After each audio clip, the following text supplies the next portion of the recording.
Our man is kicking all them bombs with his foot down on the gas. Homie, kick it off the turf. Papa, kick it off the grass. Community mechanical, make old air blue. Baby, baby, buckle up. It's the Brandon Aubrey Show.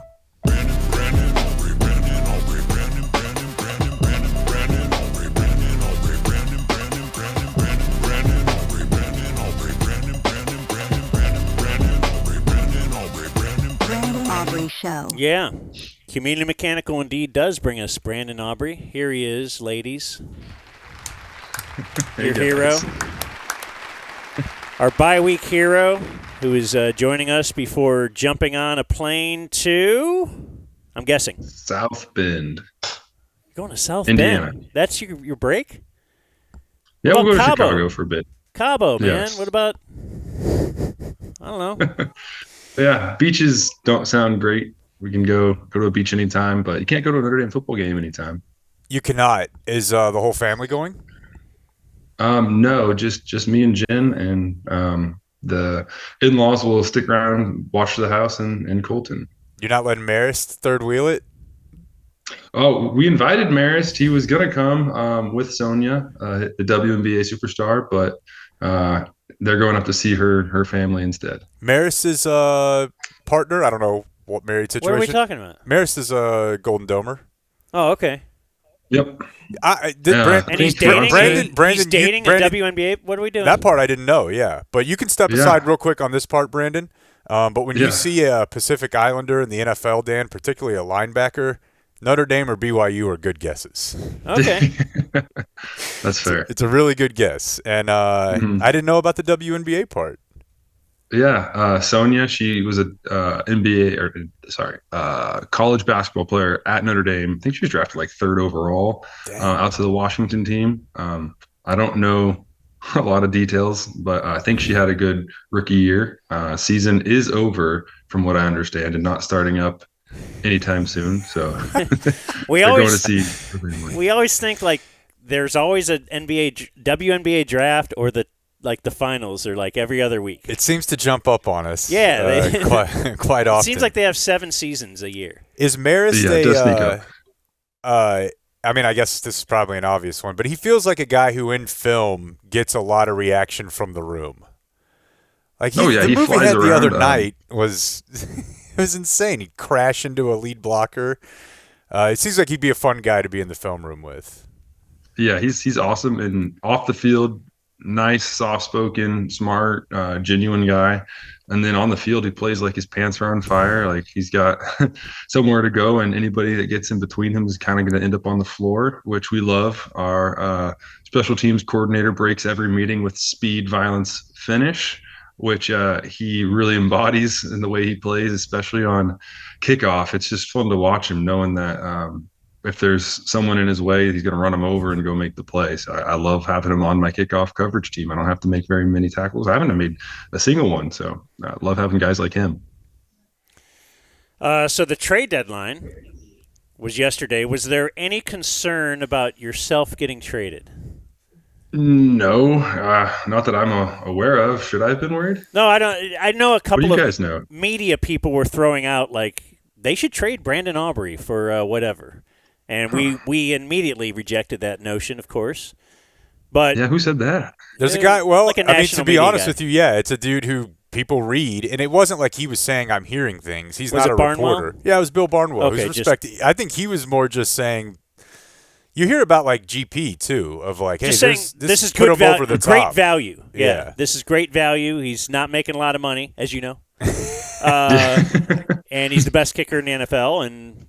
If you can get that for a top contender that thinks they are just a little bit away from the Super Bowl, and who knows, maybe the Cowboys think that now as well because they just acquired a couple players. Buyer mode, buddy. Yeah. Yeah. What's that do to the room when? Because I would imagine it would be deflating if you are selling off your parts.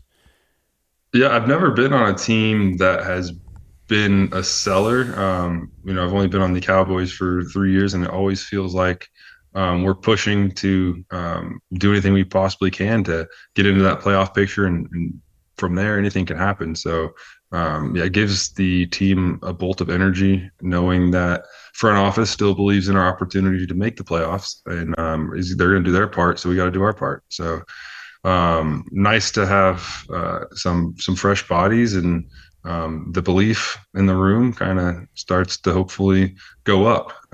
So it's just nice to have that vote of confidence. It seems like a vote of confidence coming in from upstairs saying, hey, we believe in you guys. If we keep adding to this, then you have every opportunity in the world to go make the playoffs. I've never understood how baseball players do it. Like, it's 2/3 or less of the way through the year, and they're like, we're not trying the rest of the year. We're going to trade half the team. You got 70 more of these, so go make it work. That just seems very difficult to me. I don't know how you do it. How you get up and do your job every day like that. Yeah, I've never been in that situation. So to be in a locker room like the Jets, I don't know what that feels like right now, but I can't imagine it's a good feeling. But at the end of the day, we're professionals. We got a job to go do. No matter who's next to us, you want to go put on good tape so you have your job next year and you're not one being walked out the door. So it's going to feel a lot more like a business than a family in that locker room, which Schottenheimer and the Cowboys in general do a good job of trying to make the team feel like a family. And when you ship off parts that are big parts of that family for draft picks, that, it's not even a person. It's just an asset number on a paper. Yeah. Right. Yeah. So like, it doesn't feel great. So to give up the piece of paper for another body to bring in, and especially when it's a first and a second round pick, you expect him to come make an impact. So hopefully he does. The NFL is kind of turning the NBA now, just with trades or MLB. Like as I recall, even a few years ago, you would just never get this kind of activity, right, at the trade deadline. Yeah, it's fun to see as a fan looking into it. You have these splash moves. It seems like Eagles are always doing something like that. The Stafford Goff trade was super exciting, worked out for both teams. It's fun. It's fun to see players get second opportunities or maybe just different situations and see how well they do. Teams don't value what they have in their own locker room sometimes, or they're just in a bad situation for you mentally, whatever it could be. Just the change of scenery sometimes sparks a new life in a player's career, which is fun to see as a fan. Are you guys talking about like what was the most shocking trade or surprising? No, for us, every time the Eagles make a trade, you kind of roll your eyes and like, again, where do they get all these picks from? And then when you see us jump into the fray and get a big name like that, you get really excited. So really just talking about the additions we made, which are exciting for us. So the same weekend that we had Cam Little set the record at 68 yards inside in Vegas, you got a crack at a 68-yarder there at the end of the first half. It was a bit of a mayhem situation. Dan did inform us yesterday upon his watch. He saw that you got the right ball. Because when we were first watching it, we were like, he just told us about this. This is he's not going to get the right ball.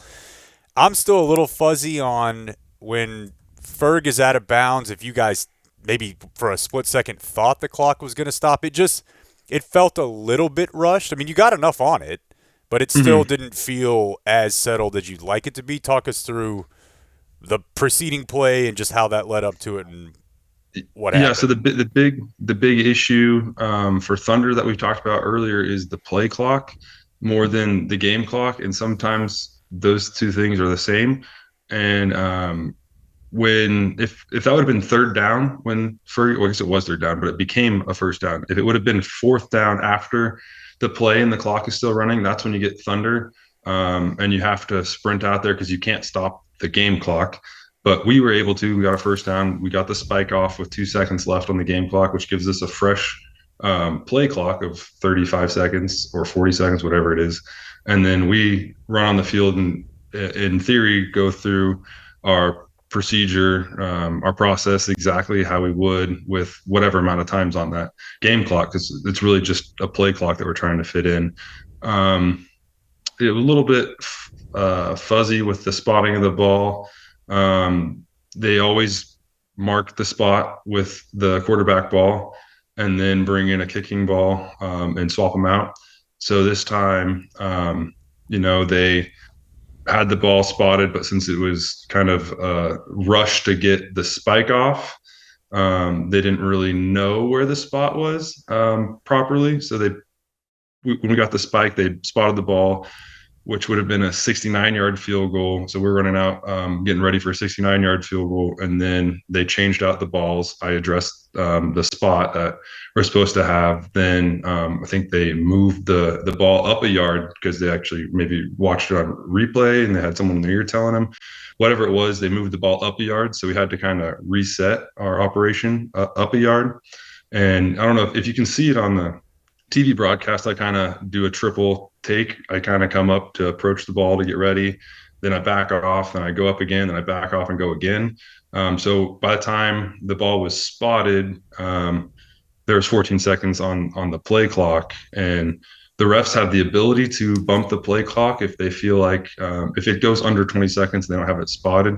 A lot of the times, the crews will bump the play clock back up to 20 seconds, hold it, and then wind it when they feel everything is ready. And Brian and Trent do a great job of reminding that with a little pump the clock motion that they do.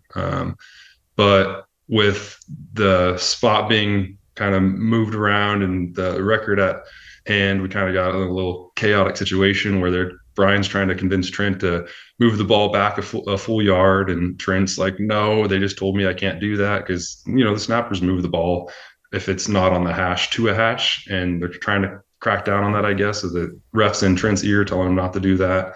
And long story short, 14 seconds is not enough time for me to go through my full process. So I kind of didn't get my line like I normally would, which is fine. I'm a soccer player that takes over, and I got enough on it and should have made that kick. I expect myself to make that.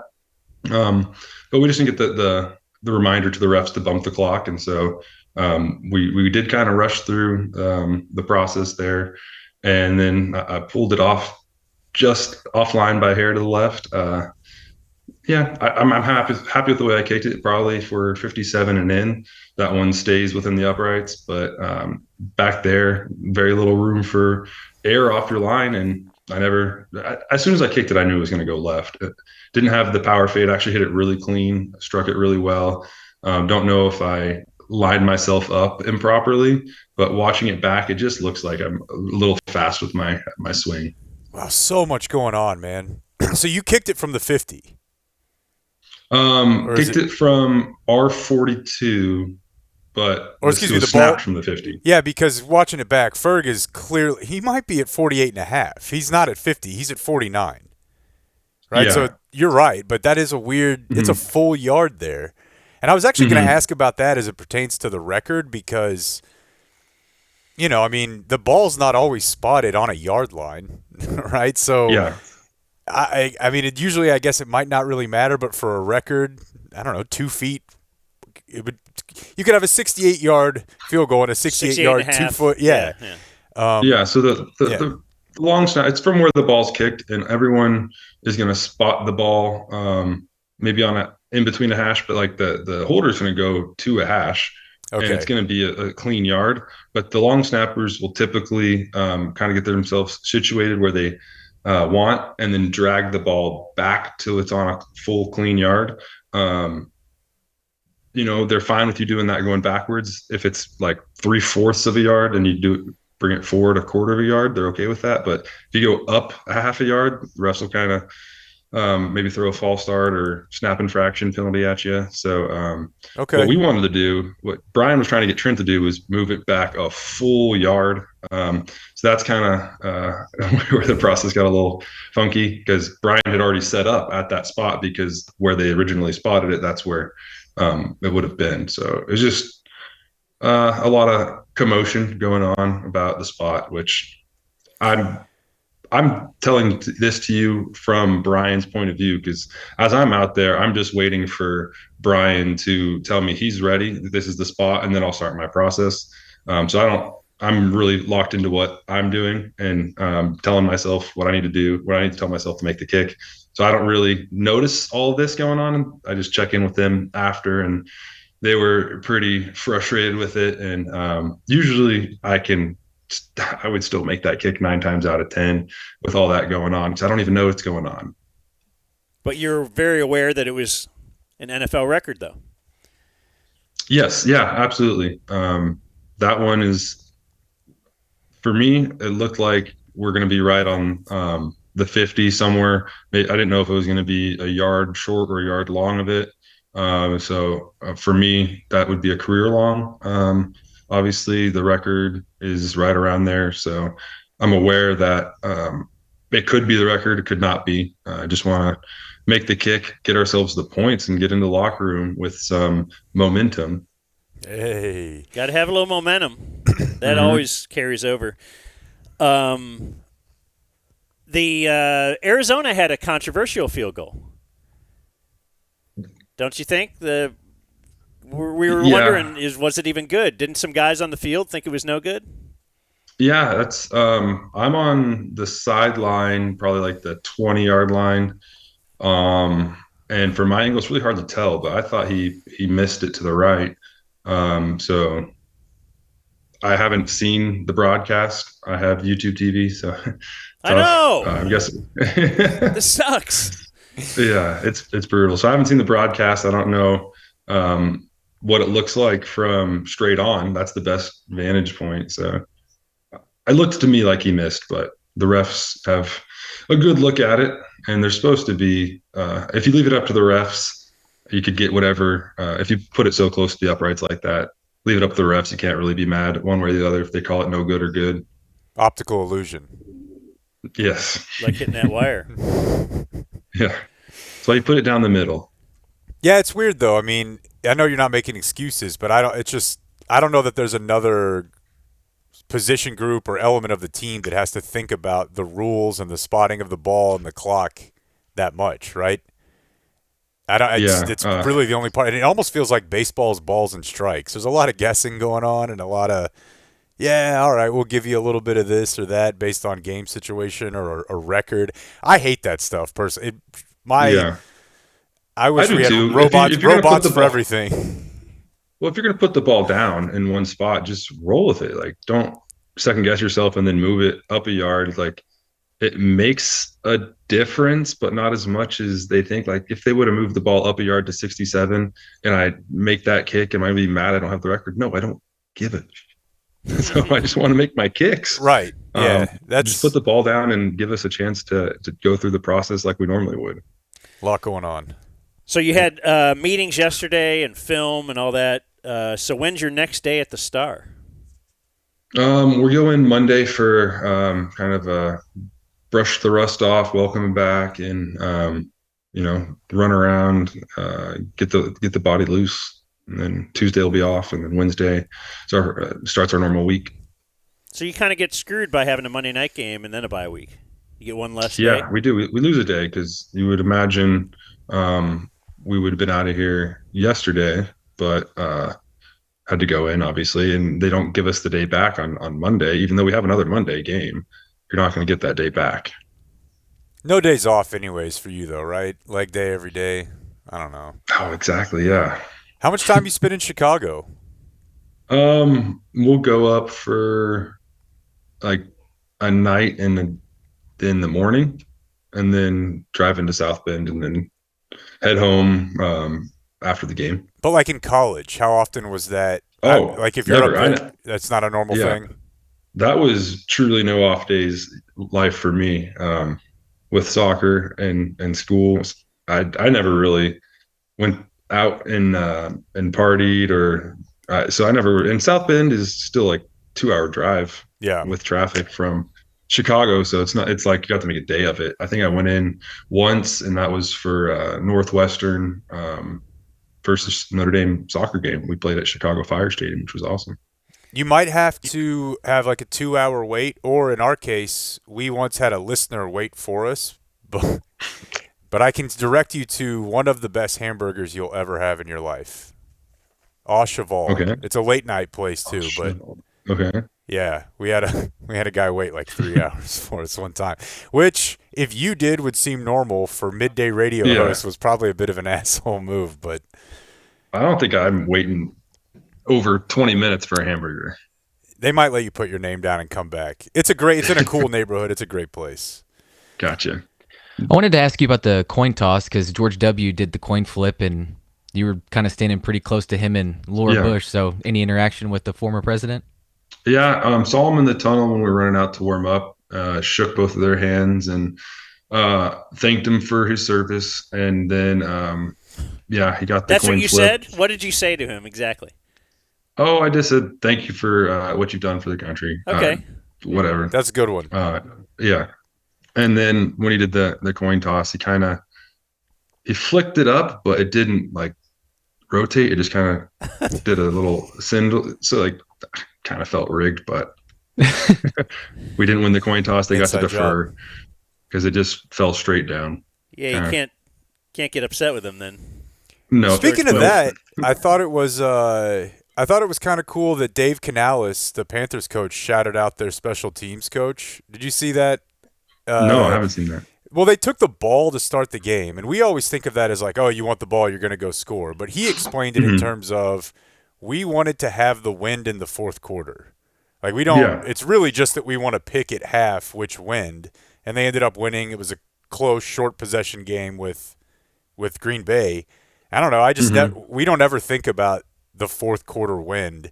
Or even the sun. Yeah, the sun, right? That's what we do for the sun games. And then if you're in a place with a terrible wind, you're gonna value that over the deferring and putting your defense out there and getting potentially the double we call it, where you have a score before half and a score right after half.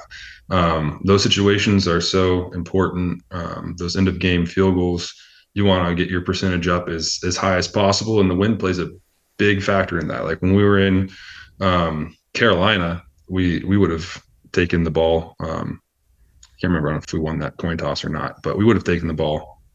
Because you had some sun stuff too, right, Dan? Or are we done with that? I know you had a number of people had said like, I don't think you understand what Shoddy's trying to do, and I think it was a third quarter, fourth quarter.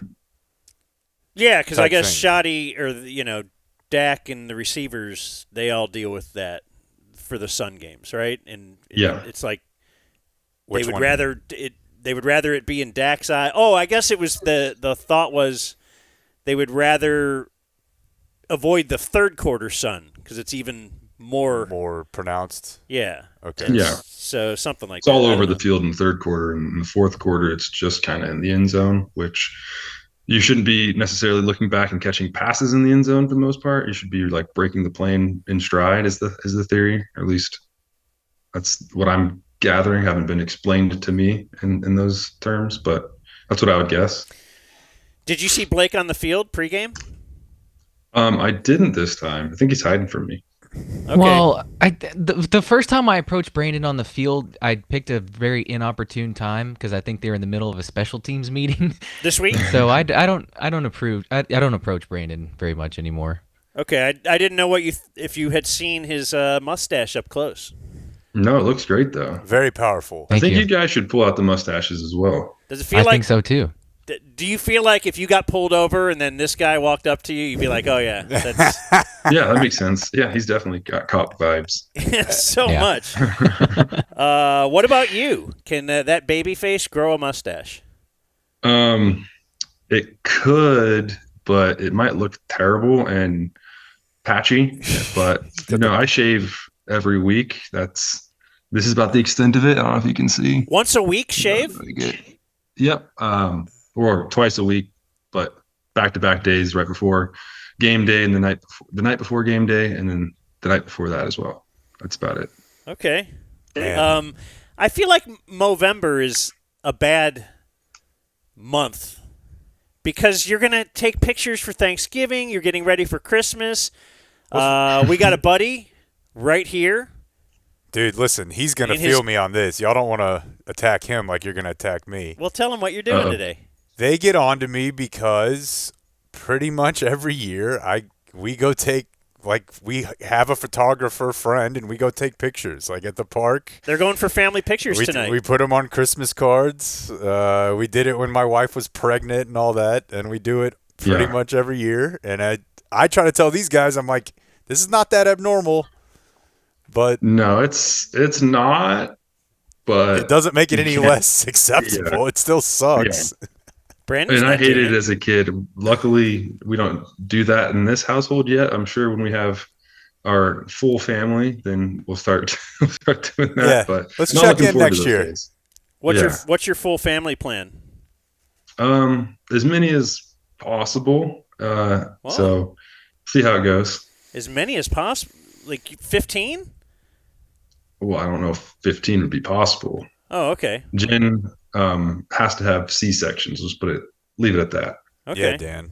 Yeah, it should be easy. I was hoping put a zipper on there or something. I was hoping he was going to be like, no, it's that's a great Velcro, idea. A little Velcro, and sure. just open that guy up. Exactly. That's incredible. I thought he was going to be like, no, all the NFL players do this. It's super cool. They take yeah. And he's like, no, that's He's looking at you like, man, this. Yeah, sounds terrible. I've seen pictures like that on Banger's Instagram, so I'm sure you're not alone. No. No, the good news is everyone leaves in a good mood. The kids are they're very cooperative. It's they ask, can we do that again tomorrow? Yeah, so everyone's happy. I've got other kickers to ask you about. We already talked about Cam Little. Although, do you know him? I met him at the Pro Bowl. His long snapper and punter were both selected, so they brought him along, and he's a nice kid. Very, I don't know, he looks like a kicker, but he's really nice. Huh? Like what you would think of as a kicker. I've been told that I don't look like a kicker. He's got a little Basically, belly. It looks like you could kick his ass. I mean, if you say you look like a kicker now, to me, that basically means you look like a YouTuber. Like a lot of the kickers now look like streamers. Like they look cool. Like Cam Little has cool hair. Good at his job, and he's confident. I didn't get a chance to chat with him that long, but he's good friends with Jake Bates as well, who his punter was there, and they brought the long snapper and punter. So I guess if I ever get selected to another Pro Bowl, I'm going to have to bring Brian and Trent if they're not there with me already. We got a picture. Do you know who Tate Sandell is? Oh, gosh. That's the OU kicker. He's one of the best kickers, maybe the best kicker in college football, right? That's what they say. He had like 3 50-plus field goals this past weekend. Yep. Sure. And you see that he's cut his game pants a little bit. Your thoughts? Yeah. That's a fine in the NFL, but you can do whatever you want in college, right?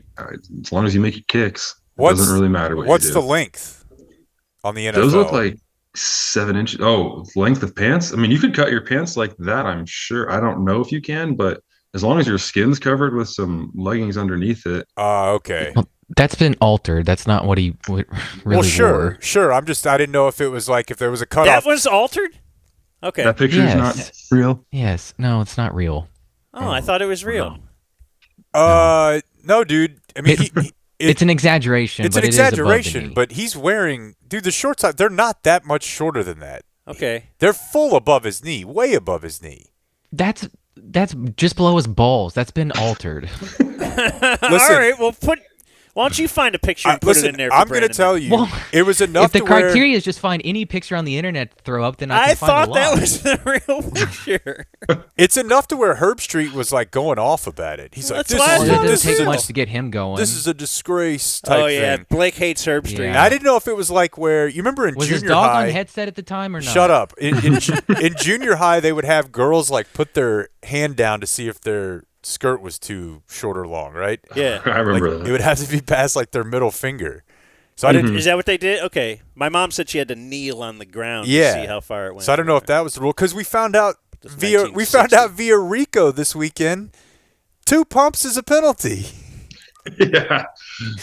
Depends on how sexual those pumps are. I guess that's really what it was. That they were too sultry of pumps, and yeah. Is it just if the ref is like kind of fired up about it, then he's like, yeah, I flag it. Between that and the Pickens taunting call. The I get they Pickens are. thing. Come on.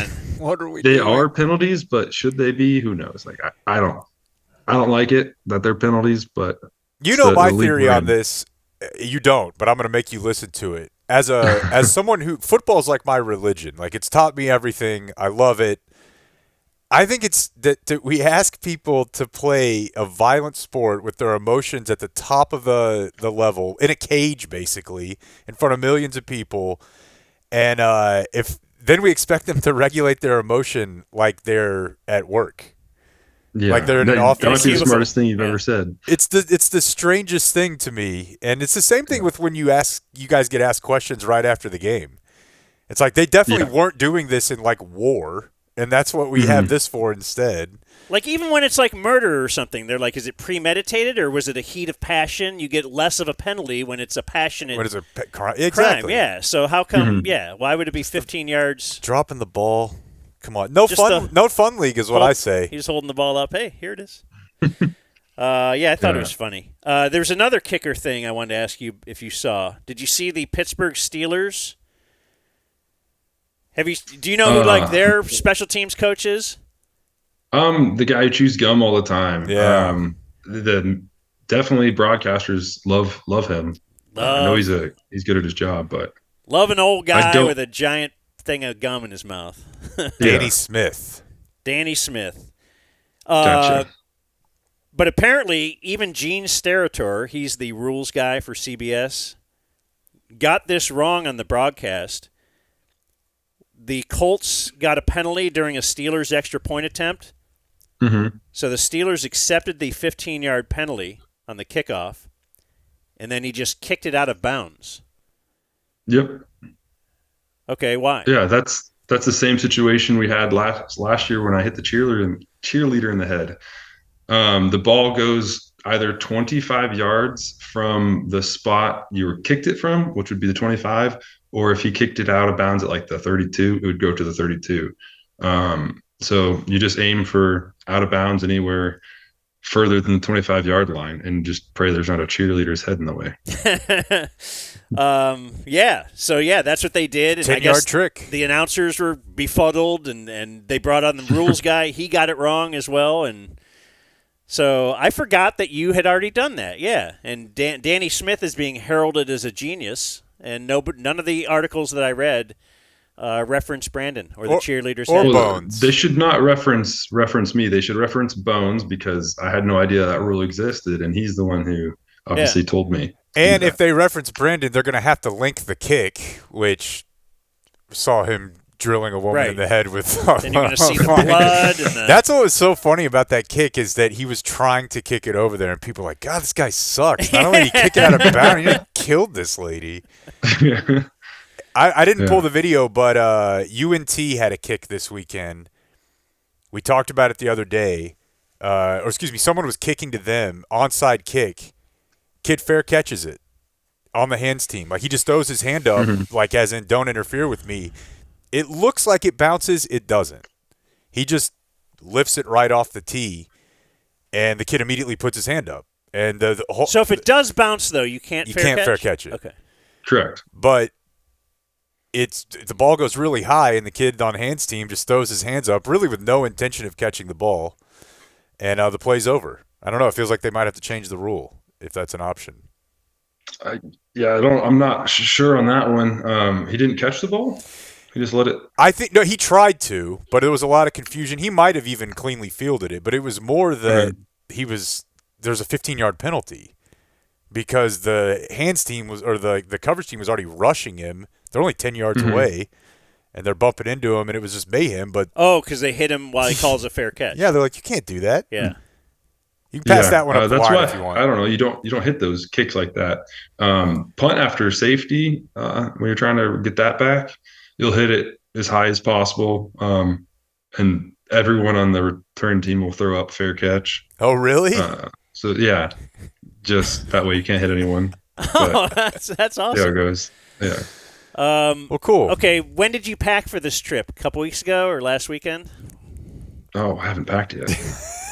Dan's going to break out the hives. You're leaving tomorrow? Will you come pack for me? Man, thorough. I can't That'd do be that. a great service for you, like in retirement. Our cleaning service. I'm a good packer, but I want to get it done early. Yeah, well, people can bring you out. And I can't do it the day before. I need like 2-week lead up. But you're leaving tomorrow, huh? No, not tomorrow. The next day. Oh, okay. All right. Yeah. plenty of time. Well, Plenty of time to pack. you have a lot of fun, my friend, and go eat that burger. Thank you very much. And what was the name of it again? Okay, so it's AU and then a AU. space CHEVAL. It's a kind of a dark. This is where you pretend I'm writing it. I feel like he might actually go. It depends if there's a line. He ain't going. You can put your There's a name down 2-hour and line. then go do stuff, explore the city. I guess I'm assuming he might be someone who will just go do stuff. Not you, who's like, whoa, when's it going to be over? I'm more in line with Dan than Jake on the doing stuff. That's fine. Yeah, I'm an old man at heart. Well, go Irish. Yes, go Irish. Beat Navy. All right. Thanks, man. Thanks, man. Appreciate it. All right. Thank you, Brandon. See you, buddy. Good luck.